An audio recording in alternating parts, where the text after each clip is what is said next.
High বিওয়ান, আসসালামু আলাইকুম। আজকে আমি জলপাই ভর্তাটা বানিয়ে দেখাবো আপনাদেরকে। আর যারা জলপাইয়ের লাভার বা টক লাভার, ভর্তার লাভার, তাদের তো জিভে পানি এসে যাবে এই ভর্তা দেখলে।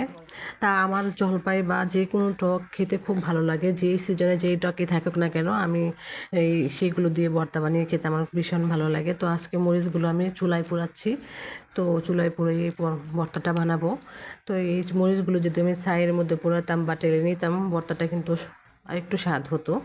তো তারপরও হয়ে যাবে, যেহেতু এটা পারা সম্ভব না, যে আমি অসুস্থ, যেভাবে পারছি সেভাবে করে নিচ্ছি। তো এখন আমি লবণ দিয়ে দিচ্ছি, দিয়ে দিলাম চিনি। তো অল্প একটু চিনি দিলে কিন্তু ভর্তার স্বাদটা বেড়ে যায়। জলপাইগুলো থাকে প্রচুর টক, আর এগুলো গাছ পাকা জলপাই। এই টক জলপাই দিয়ে ভর্তা বানালে একটু চিনি না দিলে তো হয় না। তো আমি মরিচগুলো ভেঙে নিচ্ছি। তো ভর্তাটা আমি বানিয়ে নিচ্ছি। তো ভর্তাটা ফাইনাল লুকে চলে আসছে, দেখেন। ভর্তাটা আসলে অনেক সুন্দর হয়েছে। আর কার কার জিভে পানি আসছে কমেন্টে জানাবেন। তো ভালো থাকেন, সুস্থ থাকেন। ভালো লাগলে লাইক দিয়ে পাশে থাকবেন। আর এখানে আল্লাহ হাফেজ।